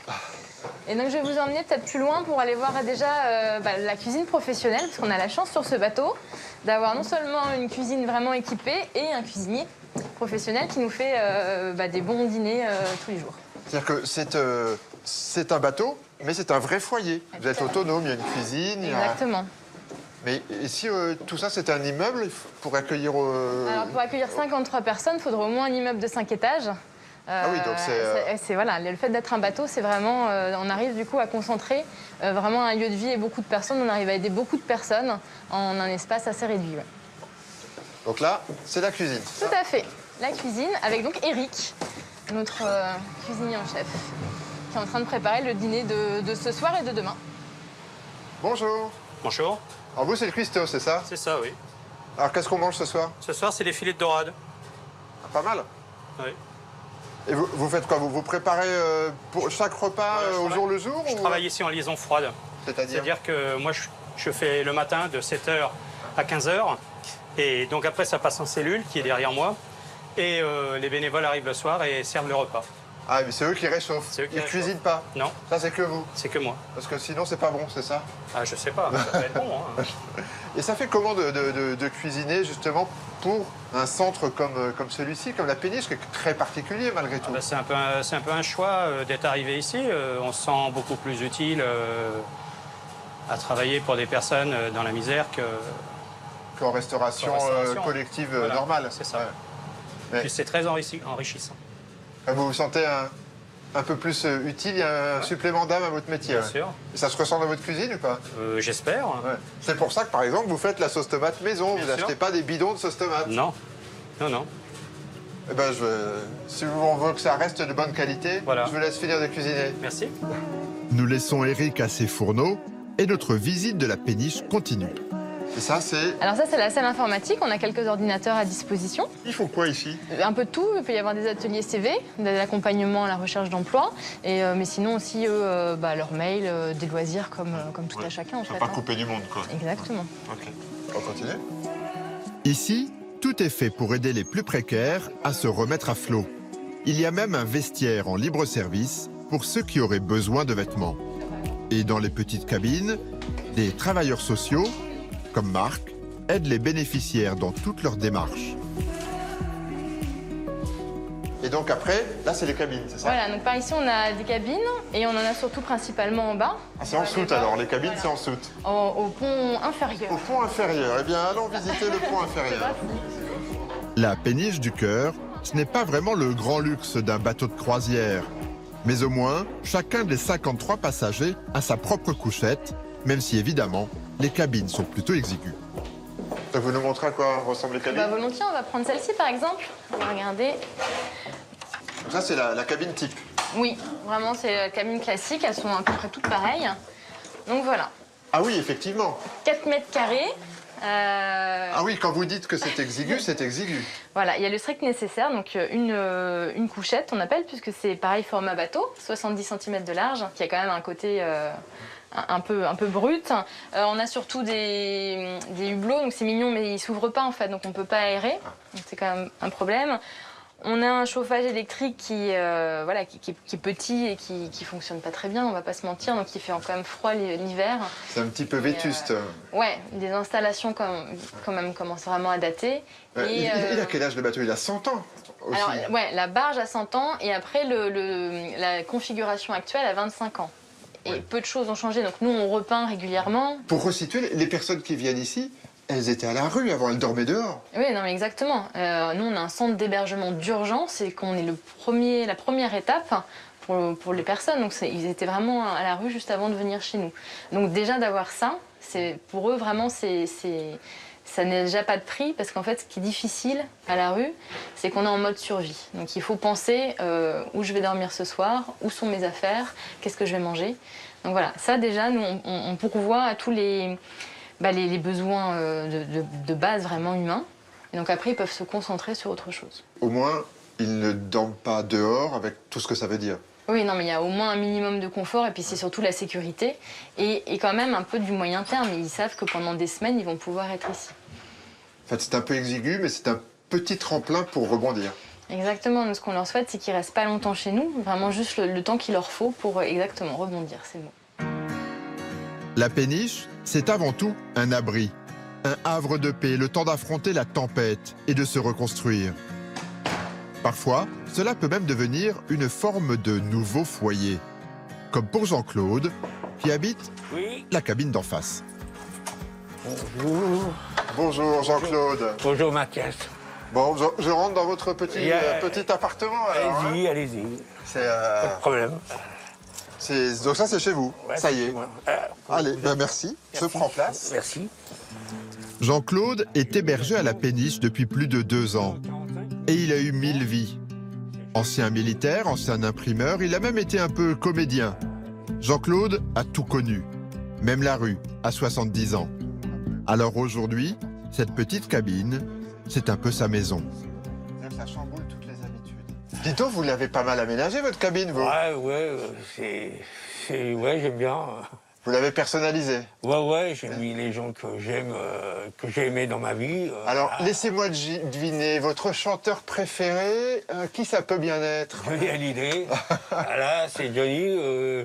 Mais il n'y a pas que Johnny, hein. Il y a aussi Montand. Là, il n'y a que Johnny. Hein. Il y en a, voilà, c'est ça. Il y en a sur le masque, en photo, Johnny partout. Ouais, Comment c'est l'ambiance ici? Bah, l'ambiance, c'est sympa. Il y a des gens qui sont gentils avec moi, que je suis gentil avec eux. Quand je peux dépanner quelques-uns, je peux. Donc je peux pas. Voilà, c'est comme ça. Vous êtes bien ici, vous? Ben, je suis bien. Voilà, ils m'appellent tous Papy. Voilà. Mais bon, Papy, il est encore dynamique. Voilà, c'est ça. Ça vous fait rire, mais jaune, hein, quand on vous appelle Papy. Hein, non, mais je suis vraiment Papy. C'est ça. Voilà, c'est sûr. Quand vous êtes arrivé, vous vous êtes dit que ça allait durer combien de temps? Ça durait... je pensais que ça durait peut-être 1 an, un truc comme ça, mais bon, je pensais pas. Puis voilà, c'est... Mais c'est compliqué. C'est compliqué. Il n'y aurait pas eu ça, vous voyez... La péniche, vous voulez dire? Ouais, la péniche. Eh ben, je serais peut-être comme il y en a certains qui dorment par terre ou avec des sous les ponts. Sous les ponts. Ça m'est arrivé de dormir à la rue. Vous vous souvenez de votre première impression, la première fois que vous êtes venu à la péniche pour y dormir?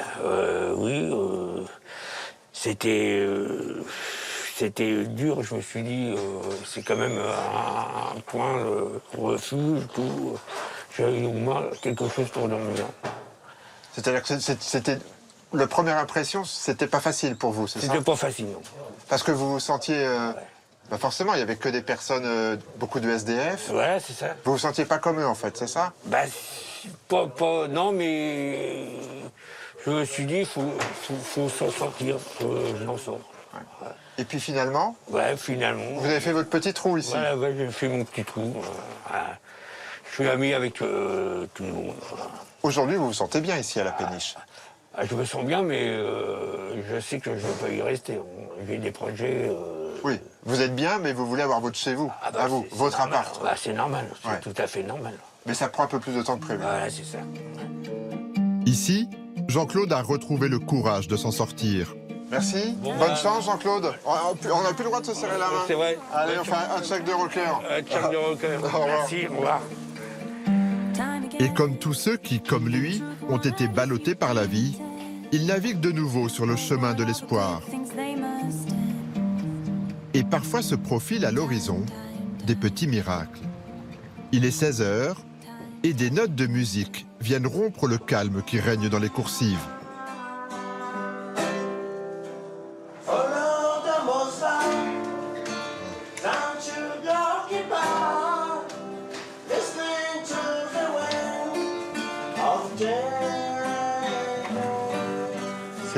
C'est le péniche band, c'est ça? C'est ça. Ça fait partie des petits miracles qui, à la péniche, et voilà, des belles rencontres comme ça. Parce qu'il y a régulièrement, ils se rencontrent pour faire de la musique, c'est ça? Comment ça se passe en fait? Ouais, en fait, c'est des personnes qui se connaissaient pas, puisqu'ils sont venus à la péniche à des temps différents et d'horizons différents.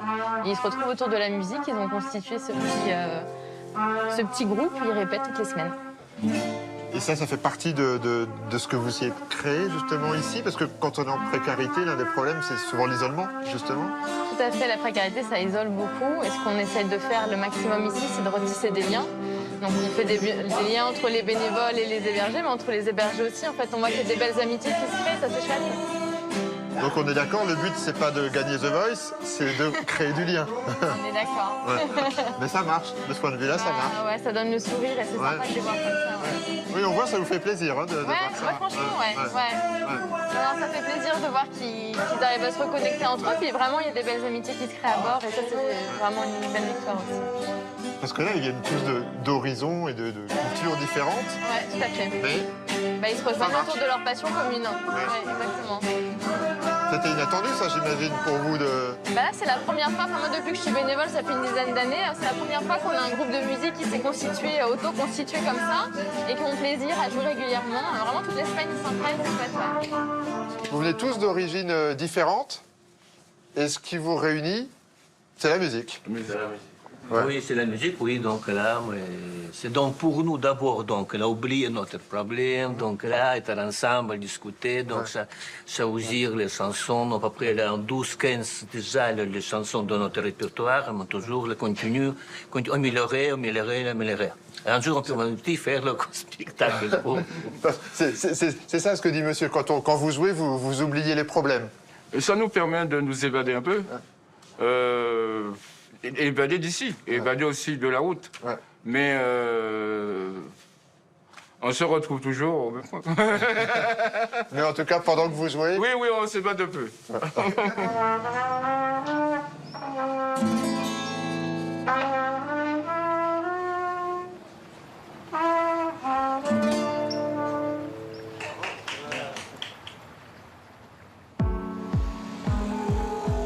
Il est maintenant 18 h. C'est l'hiver et la nuit est tombée sur les quais de Seine. La plupart des Parisiens rentrent chez eux.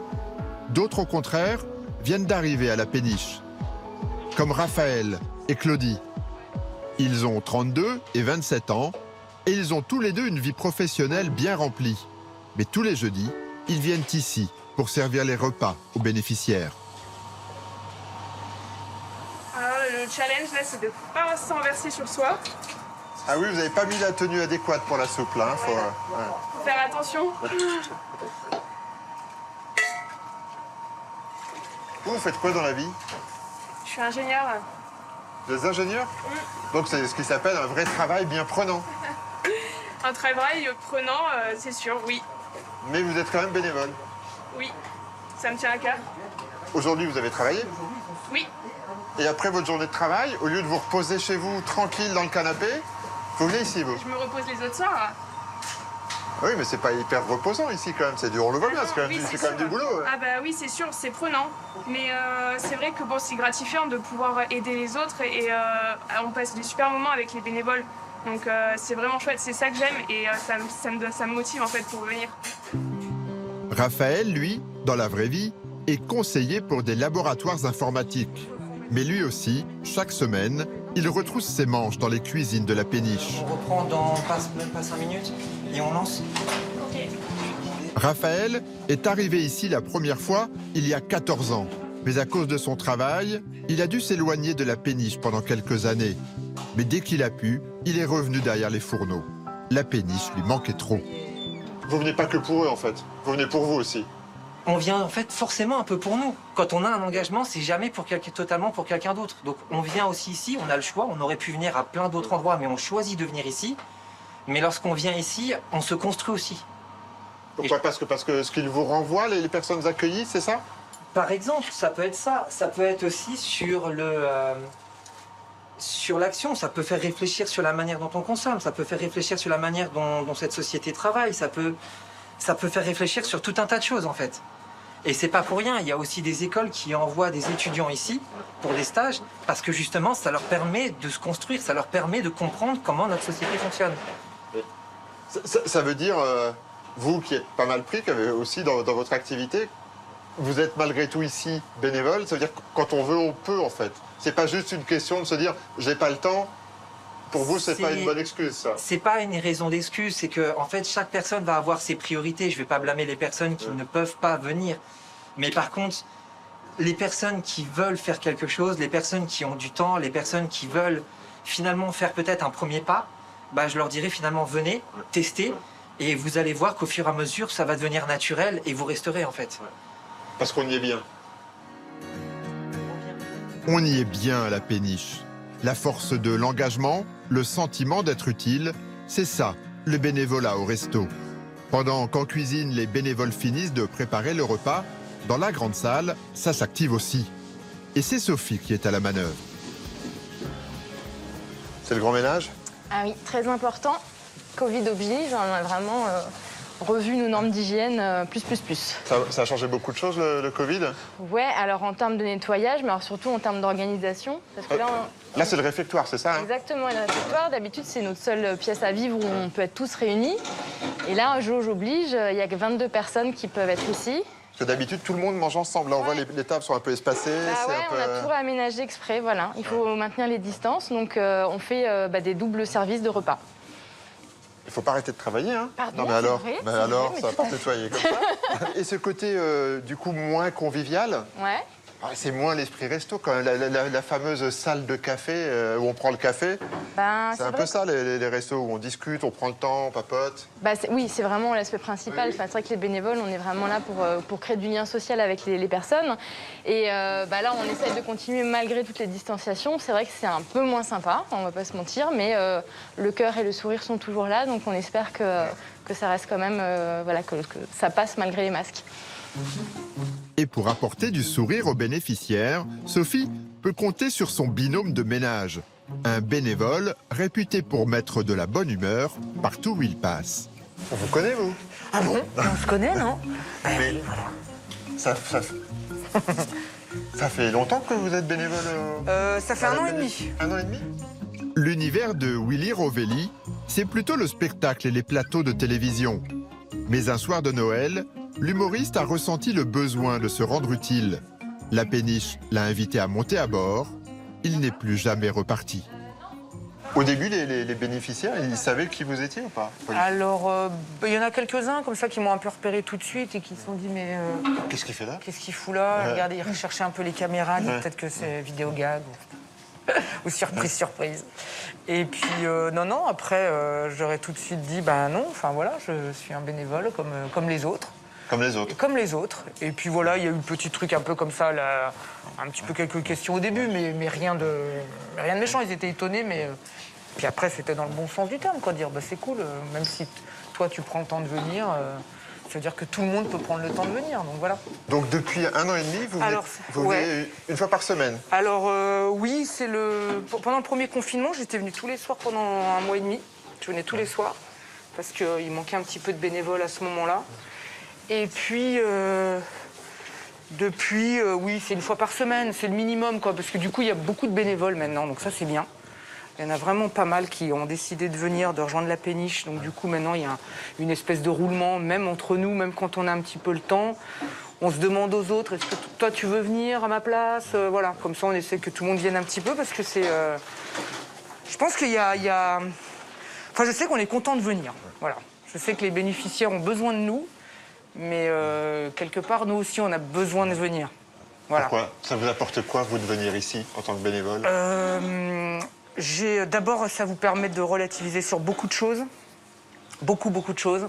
Sur votre vie? Sur la vie, ouais. Sur la vie en général, où souvent, on est souvent toujours là à se plaindre pour pas grand-chose.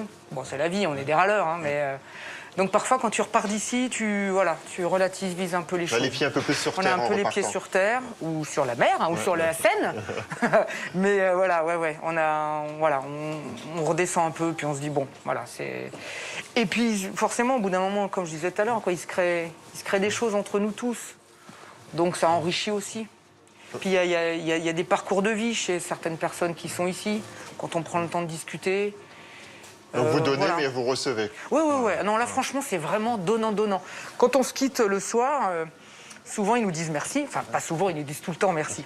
Puis moi, je leur dis aussi non, merci à vous. Parce que voilà, on a fait un vrai boulot d'échange, j'allais dire. Donc c'est pour ça que c'est important. Du coup, entre nous, voilà, Mais parfois, les places sont chères. Parfois, on se dit, oh là, on aimerait bien venir, et puis il n'y a plus de place pour venir le soir. Enfin, en tant que bénévole, En tant que bénévole, ouais. Ouais, parce que maintenant, pareil, avec... Depuis Covid, on peut être que 6 tous les soirs. Donc voilà, du coup, il faut vraiment qu'on se dispatche. Et parfois, c'est la guerre entre nous. Hein. À ce point, vous êtes accro, en fait, maintenant. On est accro. Mais on est tous accros. Hein. Franchement, on est tous accros. Voilà, regardez ça. Regardez comme c'est propre. Quel talent. Je peux t'assurer que chez moi, c'est pas aussi nickel. Sophie, c'est quel bénévole, Willy? Ah, c'est un bénévole pas mal parce qu'il a cette facilité à aller vers les autres et du coup, il met une bonne ambiance. Et parce que, voilà, puis il met une bonne ambiance dans son équipe de bénévoles aussi. Je pense que ça se charrie beaucoup et que oui. Du coup, il y a un petit esprit de compète aussi, c'est pas mal. Là, un esprit de compète. Ouais, on aime bien ça. Pour rigoler, ouais. C'est-à-dire parce que si c'est celui qui nettoie le plus de table... C'est ça le plus vite, j'ai perdu, je sais, ouais. Pour le moment, je gagne. Je suis assez doué, moi. Il y a quand même pas mal à faire. Hein. Tu vois, on arrive vers 18h30 et là, jusqu'à 21h30, on chôme pas, quoi. Il y a vraiment beaucoup à faire. Là, on est hyper rigoureux sur la propreté. Voilà, forcément, là, depuis 1 an, on n'a pas trop de choix, et heureusement. Et puis après, il y a plein de choses à faire en cuisine. Enfin, vous allez voir. De toute façon, vous allez bosser un peu. Vous allez pas... Toi, tu vas bosser un peu, toi. Derrière ta caméra, tu vas bosser un peu avec nous ce soir. Oui, tiens, je file l'éponge. On commence à servir, c'est ça ou... Bon, on peut faire déjà l'annonce, préparer les plats, mettre la soupe.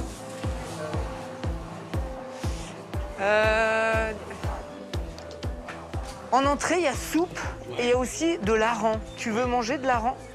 Tu sais, c'est une bonne tranche d'hareng. Oui? Bonjour, ça va? Oui, ça va bien. Vous voulez de la soupe? Oui. Est-ce que vous voulez... Pas beaucoup, comme ça. Est-ce que vous voulez aussi de l'hareng?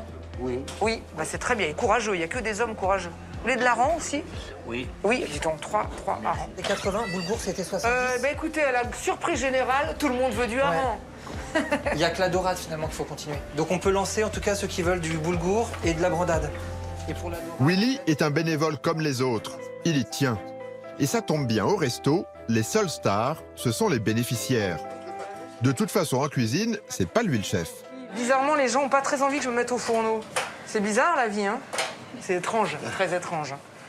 Il est comment comme bénévole, Très Willy? sympa, très sympa. Quand vous l'avez vu débarquer, Très vous vous êtes dit quoi? Il est beau. Voilà, Déjà, il Tu montes les mots est, de déjà, il la est beaucoup bouche. plus beau en vrai. Hein, tellement sympathique. Puis pas du tout vraiment accessible. Voilà. Hein, c'est ça que tu voulais dire? Tout à fait. Voilà. Écoutez, moi je... Vous vous êtes pas dit justement, bah tiens, il va peut-être vouloir prendre un peu de place parce que plus connu que les autres Oh ou, non, ça me fait pas peur. On lui laisse la place avec plaisir. C'est bien, merci beaucoup. Mais c'est-à-dire que c'est quoi? C'est un bénévole comme un autre en fait, c'est ça? Bah oui. Ouais. Bah réponds, on dit oui enfin. Elle n'a pas l'air convaincue.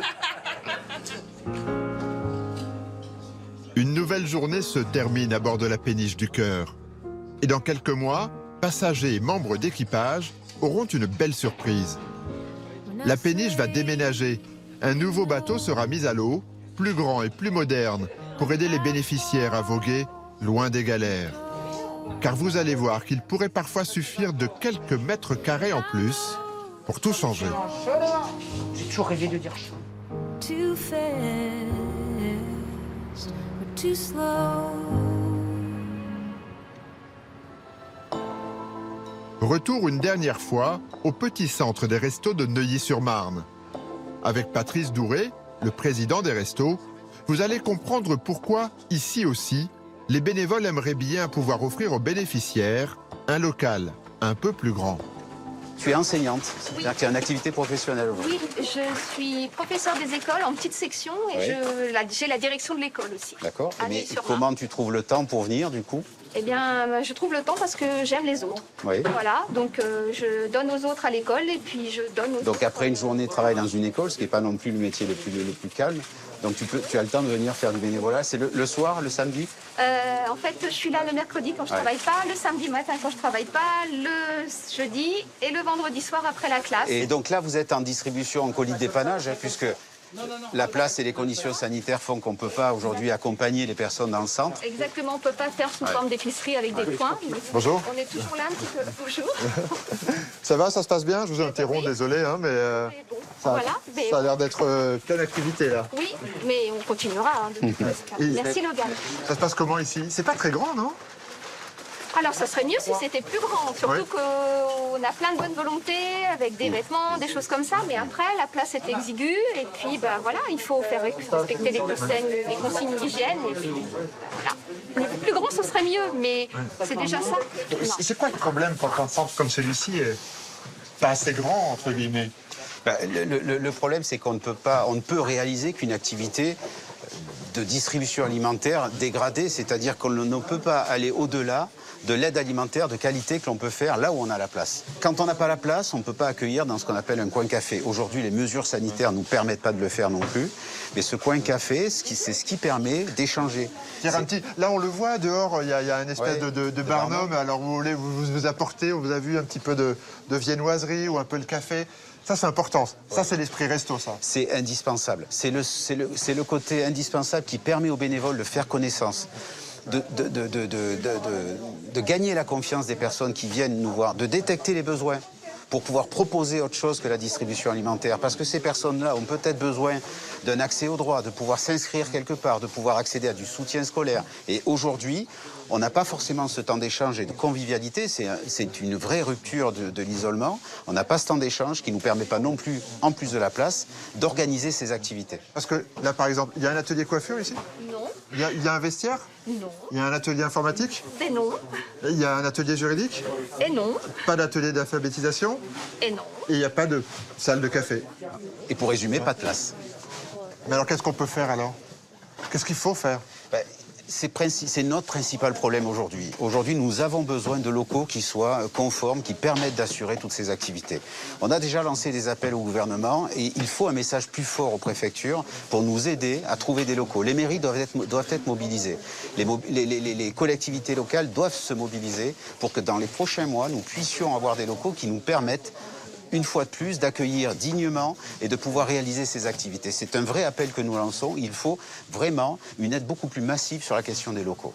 Vous, ça vous frustre justement que ce soit qu'il manque de place pour pouvoir avoir ce coin café, vous asseoir et discuter? Pour papoter, oui. Alors, on fait avec le minima, hein. On essaye quand même. Hein. On a Dominique qui est à l'accueil et qui fait beaucoup. On essaye d'adresser un petit message. Vous le faites dehors, sur les fils voilà. d'arrafinette, hein. Et puis, ne serait-ce qu'au niveau de...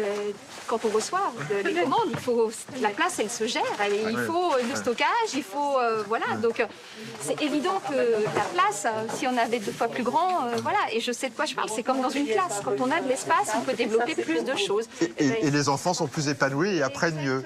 Et pourquoi ce serait un bon investissement justement pour une municipalité, ou pour une grande entreprise, pour une collectivité de mettre à disposition des locaux importants pour les Restos du Cœur, enfin suffisamment importants pour pouvoir répondre aux besoins? Je crois que on va même oublier le mot d'investissement. Aujourd'hui, c'est notre responsabilité, c'est la responsabilité de chacun de ne plus avoir de file d'attente comme vous avez aujourd'hui sous la pluie, même si les restos ont installé un barnum.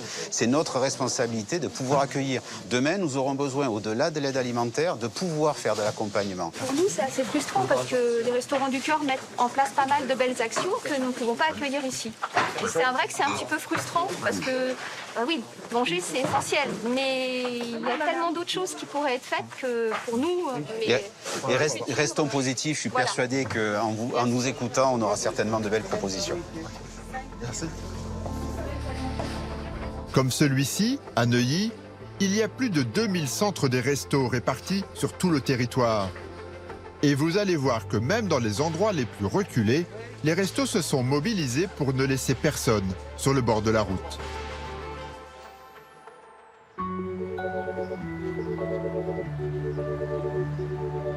Il est 7 h du matin en Corse et sur la baie d'Ajaccio, le jour ne s'est pas encore levé. Mais à l'entrepôt des restos, il y a déjà de l'animation. Vas-y, encore. Ça va, ça va, ça va, ça va. Encore, encore. C'est bon.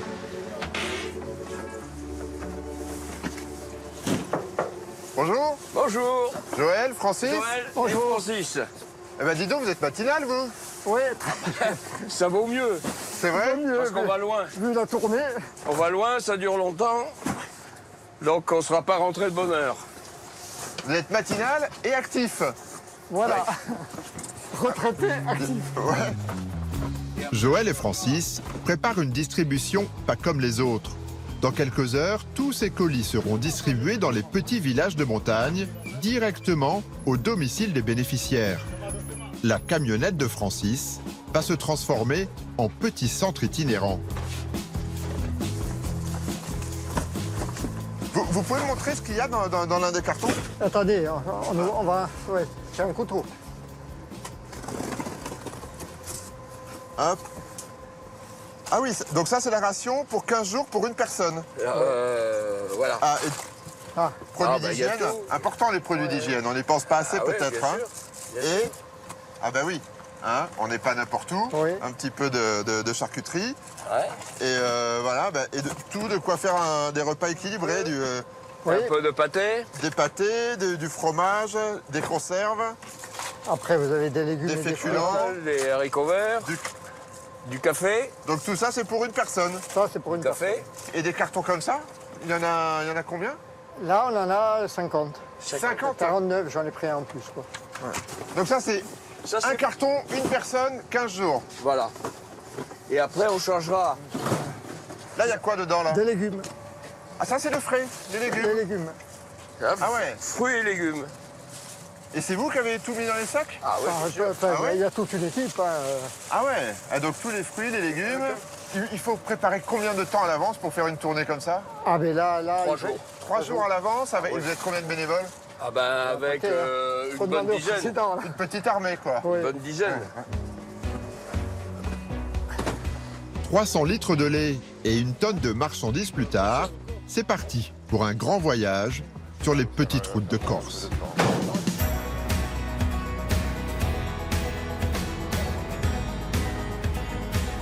Ah, tiens, des cochons. Là, c'est la région des cochons. Ah oui, donc on en voit de temps en temps. On voit quelque chose. Hein. Ouais. Donc ça y est, là, c'est parti. Ouais. Ça va durer combien de temps à peu près la tournée? Disons, jusqu'à au moins 3 heures d'après-midi. Ah oui, quand même. Oui. Ah, c'est une sacrée tournée. Oui, c'est une vraie tournée. Vous avez Déjà, il y a 200 km. 200 km de route de montagne. De route de montagne. Puis après, on livre les gens à domicile, donc il faut rentrer dans des endroits où il faut beaucoup manœuvrer, il y a des endroits où il faut monter à pied. Ouais, c'est une sacrée journée pour vous, là. Hein? Oui. Le soir, je dors bien, tout à l'heure. Ces petites routes, Francis les connaît bien. Pendant 38 ans, il était ingénieur à la DDE. La plupart de ces routes, c'est lui qui les a construites. Alors les fameux virages corses, ça ne lui fait pas peur. Dites donc, avec tous ces virages, à la fin de la journée, vous n'avez pas mal au cœur, non? Non, ça va, vous êtes habitué? Vous avez mal au cœur, ouais. Non. Ah bon, moi. Mais bon. Ah, là, moi, je suis habitué, moi. Il y a quand même plus de virages que de lignes droites. Par rapport à ce que j'ai connu, moi, dans ma jeunesse, c'est des autoroutes. Tous les 15 jours, quel que soit le temps, Patrice reprend le volant de son camion. À 75 ans, il n'a jamais manqué une seule tournée. Pour lui, tout a commencé il y a maintenant 7 ans. Et pourquoi vous êtes rentré? Comment ça se fait? Par hasard, hein, puisque avant, je faisais comme beaucoup de gens, je me contentais de faire un petit chèque à des associations de temps en temps. Et puis un jour, j'ai mon voisin qui faisait partie des Restos du Cœur qui m'a demandé si je voulais venir avec lui. J'ai accepté et là j'ai découvert un monde que je ne connaissais pas, quoi. Je ne pensais pas qu'il y avait une telle pauvreté chez nous, telle détresse humaine. Donc du coup j'ai eu envie de continuer. Là, ça a été pour vous un choc et une révélation. Une révélation, voilà, oui. Bon, on disait, bon, il y a des endroits où il y a de la misère, mais bon, tant que vous ne touchez pas du doigt, ça ne vous marque pas. Quoi. Là, ça vous a marqué. Ouais. Ah oui, oui. Voilà, donc je me suis dit, bon, je suis à la retraite, j'ai du temps de libre, donc je vais en donner un peu, quoi. Et depuis, vous n'avez pas quitté? Depuis, je n'ai pas quitté. Pendant la tournée, Francis va desservir 9 villages, tous très isolés. 3 colis à Fratchett, 5 à Guitera. Toute la matinée, les livraisons s'enchaînent et à chaque fois, Francis et Geneviève, sa binôme, sont très attendus.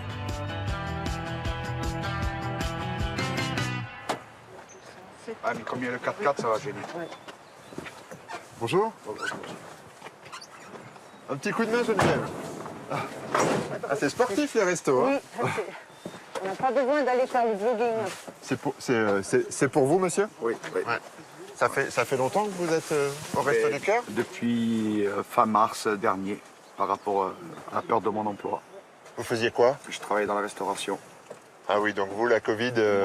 Ça a été catastrophe ici, surtout dans les petits villages comme ça. Il n'y a pas beaucoup de travail, c'est juste des restaurants ou des bars. C'est déjà un peu fragile et fragile, là... déjà signifié, voilà. Et puis maintenant, l'histoire du Covid et tout, ça a tout...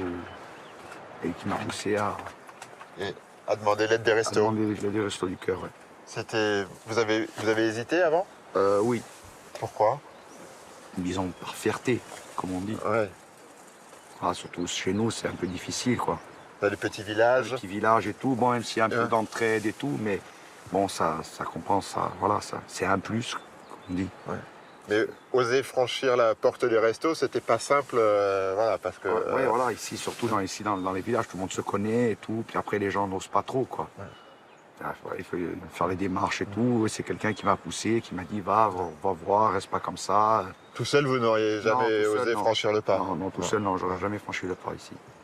Et le fait qu'ils viennent dans les villages comme ça, c'est magnifique. Ouais. Comme on dit, pour nous, c'est... Petite bouffée d'oxygène, quoi. Ouais, c'est nous-mêmes une belle bouffée d'oxygène. Hein. Ouais. On sait que tous les mois ou tous les 15 jours, voilà, on a notre petit colis, ça fait du bien. S'il fallait descendre à Ajaccio, vous feriez comment? Moi, j'ai pas de véhicule. Ah oui, donc de toute façon, c'est pas de voiture? Pas de voiture. C'est la seule solution voilà, pour vous. Sinon, de temps en temps, le voisin, quand il descend sur Ajaccio ou quoi, mais je profite de son véhicule pour aller faire un peu les courses quand je touche, comme on dit, mon RSA en fin de mois. Parce que maintenant, je suis tombé au RSA. Ah oui.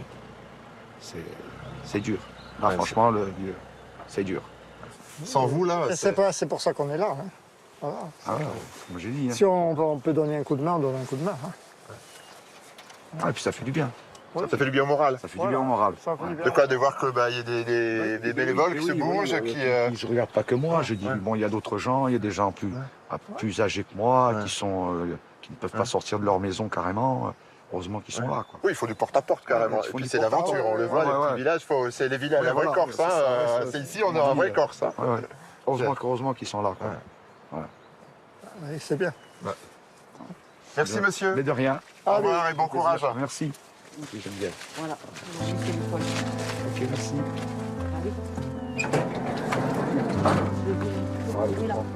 Non.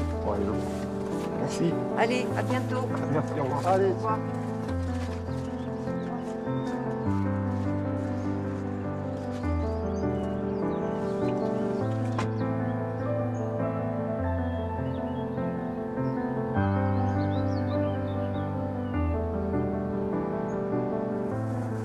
Là, on l'a vu, le monsieur tout à l'heure nous expliquait qu'il n'avait pas de voiture. Oui, ben oui. Là, ça donne tout son sens à votre tournée, parce que sans voiture, là, ça fait 2 heures qu'on roule dans de toutes petites routes. Voilà. Donc c'est pour ça, sans vous, sans votre tournée, pour ces gens-là, c'est impossible. C'est difficile pour eux. Cette région de Corse compte seulement 8 habitants au kilomètre carré. Alors pour desservir les bénéficiaires, c'est parfois un peu l'expédition. Comme ici, dans ces petites maisons, nichées à flanc de montagne.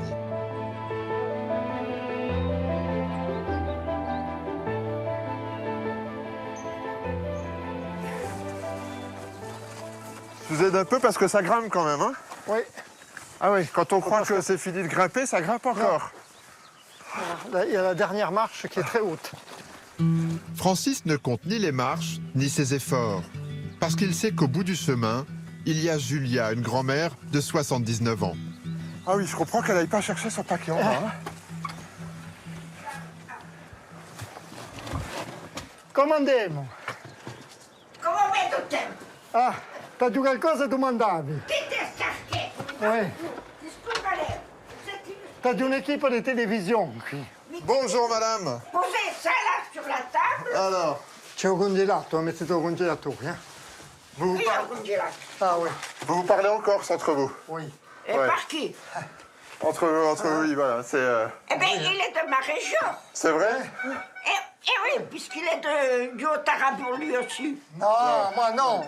Vous êtes d'où, vous? Je suis de Lévis, moi. Mais mon grand-père, il était de San oui, Polo. de l'Alta Il était de San Polo. Julia est veuve et sans famille à proximité. Elle a été l'une des premières à bénéficier de la distribution itinérante des restos. Comment vous feriez si vous apportez pas ça jusqu'ici à domicile? Ben écoutez, j'ai été au Resto du Cœur à Ajaccio et j'allais chercher sur place. Là, monsieur me porte les affaires, là maintenant, parce que je n'ai plus de moyens de locomotion. Et comment vous feriez sinon s'il venait pas, ben, du coup? ma foi, on s'en passerait. Et comment vous feriez pour vous en passer? Ah ben écoutez, hein, voilà. c'est chose facile à dire, mais difficile à faire. Voyez? Alors vous avez vu ce que vous avez? Ça, faut le mettre au congélateur, hein. Attention. Hein, Oui, ça va. monsieur, ne vous inquiétez pas, le congélateur. Et vous avez vu ce que vous avez eu sinon? Ce que j'ai. Dans sa petite maison isolée, le temps est parfois long pour Julia. Alors malgré le rythme effréné de la distribution, Francis essaie toujours de trouver quelques minutes pour papoter et prendre de ses nouvelles. Et ceux qui ont un peu de cœur, heureusement. Bah, c'est les restos C'est les restos du cœur. Qu'ils ont un peu de cœur, parce qu'il n'y a plus personne qui a du cœur. Il n'y a qu'une chose, c'est l'argent. Oui. Et en plus, ils vous apportent pas que à manger, j'ai l'impression. Voilà, vous n'avez pas papoté 2 minutes encore. Le pauvre, lui, il n'a pas le droit. Il va rester trop avec nous pour la bonne raison qu'il faut qu'elle aille chez quelqu'un d'autre. Eh oui, il y a trop de gens à... trop de distribution à faire. Heureusement que Coluche a institué ça. Ouais. Je trouve qu'il a fait quelque chose de très bien. Et il faut continuer. Eh ben, merci à vous et bonne continuation à vous. Je crois que Francis, il faut qu'il continue sa tournée. Allez, ça va, la santé. Oui. Bon, eh ben alors, qu'est-ce que... C'est ce qui compte. Merci et bonne journée. Allez. Merci, messieurs. Au revoir.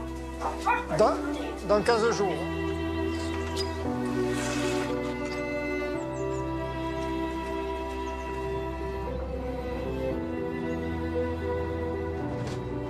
Elle est rigolote, Julia. Ouais. Elle vous aurait bien kidnappé pour le café, j'ai l'impression. Oui, mais ça... Mais bon, elle est fatiguée. Hein. C'est ça ce que vous disiez, c'est-à-dire que vous n'apportez pas que de la nourriture. Oui, la présence, voilà, je leur parle un peu. Et vous parlez en corse? Ah oui, oui. Les personnes âgées, il faut leur parler en corse. C'est leur langue maternelle. Hein. Ils ont appris à parler corse avant de parler français. Hein. Et ça concourt à créer du lien, justement. Ça crée du lien en plus. Vous voyez, on est de chez eux. Ouais. C'est facile de convaincre les gens de ces villages-là de faire appel au Resto du Cœur? Chez certains, oui, parce qu'ils en ont vraiment besoin. Chez certains, non. Et des fois, c'est les familles qui ne veulent pas. C'est-à-dire les enfants, les proches, qui ne veulent pas, qui ont un peu honte que leurs parents soient obligés de mendier. C'est-à-dire que parfois, il y a des enfants qui disent à leurs parents, parce que leurs parents sont très âgés, non, tu ne t'inscris pas parce que ce serait le déshonneur sur notre famille. On en a connu, oui, que les gens auraient voulu demander, mais la famille ne voulait pas. Parce qu'ils ont peur du regard des autres. Hein. Et afficher sa pauvreté, c'est pas évident. Hein. C'est dur quand même de se dire certains sont dans une vraie situation de précarité, mais ils sont obligés de le vivre en secret en plus. Oui, c'est ça. C'est un peu la double peine. Oui. Et des fois c'est compliqué. Hein. Dire ah oui, ça, vous me l'amenez à tel endroit, même pas devant chez eux des fois. Il faut les amener dans un autre endroit parce qu'ils ne veulent pas que les voisins sachent qu'on va chez eux. C'est arrivé, ça. Et donc c'est pour ça qu'on a vu votre camion. Il n'y a pas de logo Resto du Cœur dessus. Non, voilà, on est anonyme. C'est pour cette raison-là aussi, pour que les gens ne sachent pas que vous venez porter des colis à la porte. Quoi. C'est un secret de polichinelle, parce qu'après, depuis le temps qu'on vient, ils finissent par le savoir. Mais tout le monde garde la face comme ça. Voilà, personne ne perd la face. Voilà, personne ne perd la face. Pour convaincre les plus démunis d'oser accepter l'aide des restos, Francis n'a que 2 armes, la patience et la bienveillance. Mais vous allez voir que cela peut suffire à changer les regards.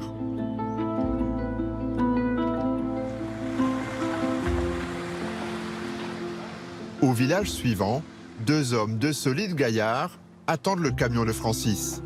Alain et Christophe ont chacun une famille à nourrir. Mais pendant longtemps, eux aussi ont refusé de franchir la porte des restos, par fierté et par peur d'être jugés. C'est pour moi. Congélo. Merci. C'est bon. C'est bon, c'est tout bon. Faut que je signe. C'est tout bon.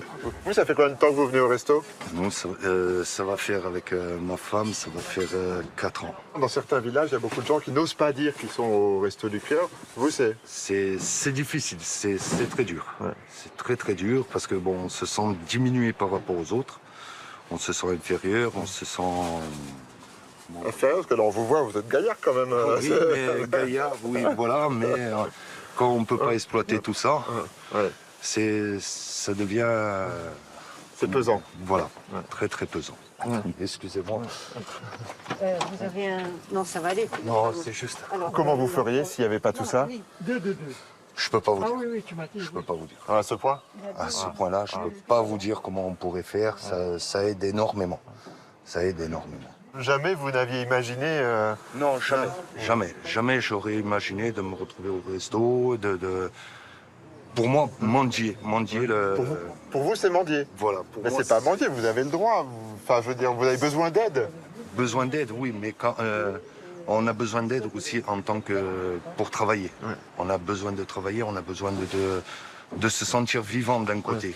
Vous voulez bosser d'abord. Voilà, d'abord bosser. C'est pas remplir le coffre que vous voulez, c'est bosser. Voilà, c'est surtout ça, du travail. On se sent plutôt vivant quand on travaille, on sait pourquoi on mérite. Ouais. Mais là, on se dit, mais c'est triste. Oui, on sent que c'est lourd, hein. C'est pas vous. Excusez-moi. Non, mais vous en parlez à vos amis, parce qu'on sent que vous n'avez pas trop l'habitude d'en parler, parce que non, vous n'en parlez pas en fait. J'en parle pas. Là, c'est vrai qu'il y en a beaucoup qui vont voir ça et qui vont rester un peu étonnés parce que j'essaie de pas montrer. Ouais. C'est bon, d'un côté une fierté pour moi, mais ce qu'il y a, il faut surmonter tout ça, il faut essayer de s'en sortir. Je sais pas quoi trop. Excusez-moi. Non, je vous en prie. Bon courage, monsieur. Merci beaucoup. Bon retour. À vous aussi. Au revoir. Au revoir. Aujourd'hui, dans le cœur de Christophe, la honte a laissé place à la reconnaissance. Et ce sentiment semble contagieux dans les petits villages de Corse. En 2 heures de tournée, Francis et Geneviève se sont déjà délestés d'une 40aine de colis. Mais ici, la solidarité est souvent à double sens. Démonstration au prochain arrêt, chez Angèle, une autre retraitée isolée. C'est ça? Oui. Vous avez préparé des affaires? Des affaires, oui. Ça aussi.